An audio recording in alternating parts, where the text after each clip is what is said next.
Wizards just announced the official Commander Brackets beta that they have out back on, February 11th. If you're unfamiliar with it, which I don't really see being an issue, but just in case, they have came up with these 5 rankings that you can now, quote unquote, theoretically power scale your deck.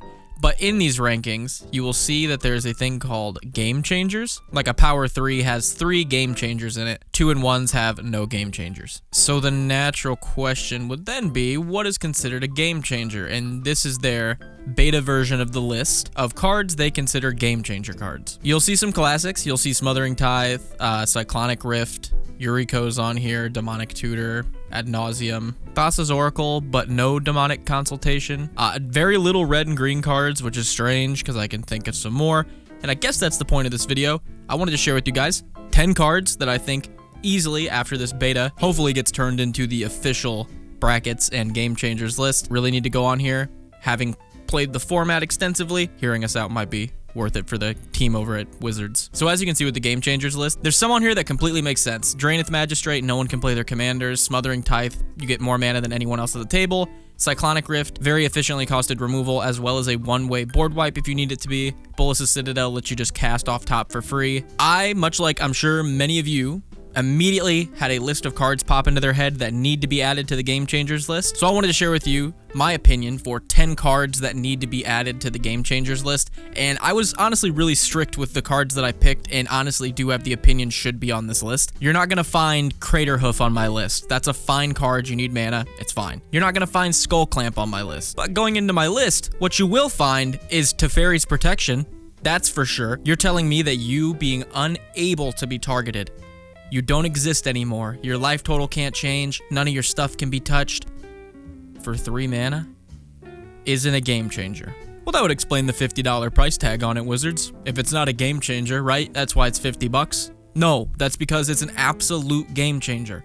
For 3 mana, you can just, you guys fight amongst yourselves, quite literally. I cannot be touched until my next turn. Yeah, if just reclusing into an Iron Man suit for an entire rotation until it comes back to you isn't a game changer, I'm not really sure what is. Moving on to Sylvan and Worldly Tutor. Yeah, these ones just don't make sense on a pattern level. For white, Enlightened Tutor, that's a game changer. For blue, Mystic Tutor, that's a game changer, obviously. For black, Demonic Tutor, game changer, clearly. For red, Gamble, not a game changer. That makes sense. For green, Worldly and Sylvan Tutors? Nah, neither one of them. I don't think tutoring up the best creature out of your deck is a game changer or anything for 1 mana.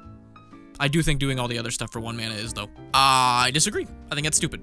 So, not a lot of intellectual reasoning here, just pattern recognition, I guess. Orcish Bowmasters is another one that I'm genuinely shocked to not see on this list. This card is really powerful. Not only is it powerful, I think what should be taken into consideration for some game changers is price. This card's an extremely powerful effect, and it's completely out of the budget of a lot of Magic players, which will make it a game changer in the deck where it's versing those players that can't afford cards like this. You wheel the table, drop this, everyone takes a ton of damage and is very scared to draw cards for the rest of the game, wait for someone to draw a bunch of cards, drop this, that person takes a ton of damage for the rest of the game. It's a 1/1, it can be Skull Clamped. It amasses orcs that can be Skull Clamped. And again, it's so outside of the budget and power level of a normal Magic player that there's no way this isn't considered a game changer. Sylvan Library is hands down the card I was most shocked to not see on this list. The list has Rhystic Study, and Rhystic Study is very good.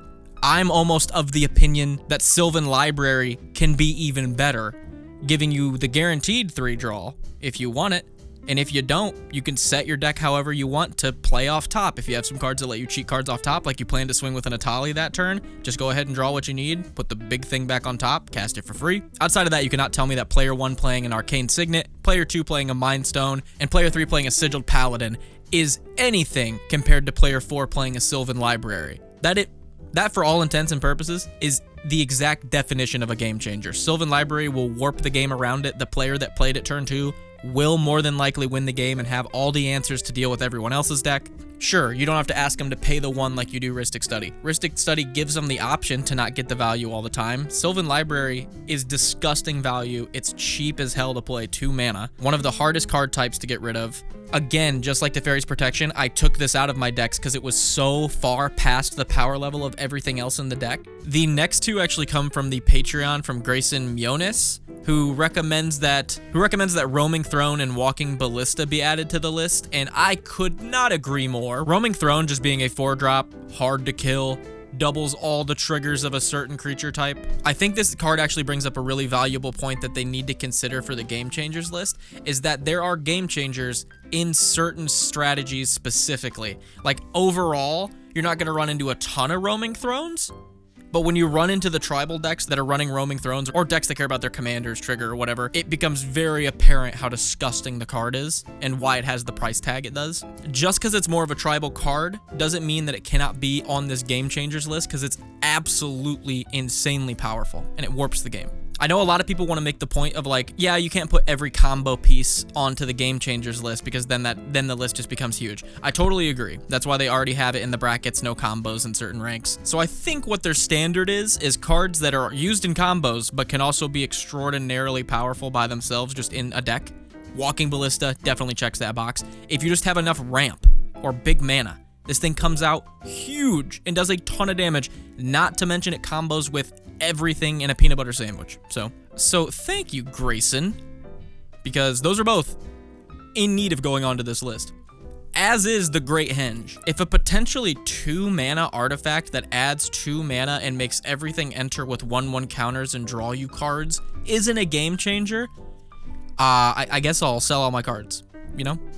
Then I might be able to afford a Great Henge. It's not realistically that hard in a green deck to turn 2 something with 3 power and then turn 3 something with 4 power, and then you gotta turn 4 Great Henge. And that will 100% guarantee put that person at a much higher advantage than anyone else at the table. Unless someone else at the table has a Game Changer, which is exactly why Great Henge needs to go on the Game Changer list. Purphoros God of the Forge is easily my hottest take on this list. I think this card is definitely a game changer. Being 2 Impact Tremors stapled together and then infinite board buffs if you have enough mana, plus it has Indestructible and isn't even a creature to a certain extent. Not just that it's good, I think Wizards knows this is like a game changer card, in my opinion. Maybe you disagree, maybe you agree. As we move into the next card, drop a comment, let me know what you think. Agatha's Soul Cauldron is one that I will fight tooth and nail to be on this list. One, like I've said, the price tag on this thing is very high, meaning they know exactly how strong this is. It's graveyard removal, it's mana fixing for abilities, it's buffs for your creatures, it gives all your creatures with 1/1 counters the best activated abilities of any creatures that you want to exile out of graveyard. The ability to just exile something from grave and then buff one of your creatures is very good. For 2 mana, that's already a very, very good card. Then it adds the mana fixing. And then it's like, oh yeah, also, all your creatures with 1/1 counters on them have all activated abilities of everything exiled with it. Yeah, I think I'll just give my whole board Walking Ballista's ability, honestly.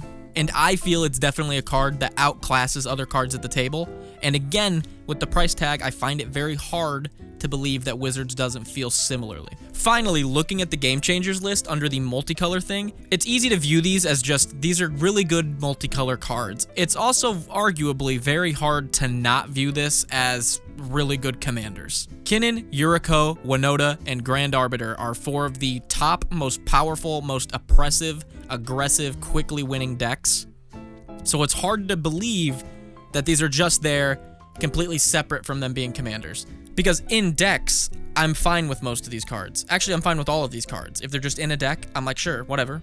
If they're the commander, all these cards become 100% game changers that deserve to be on this list.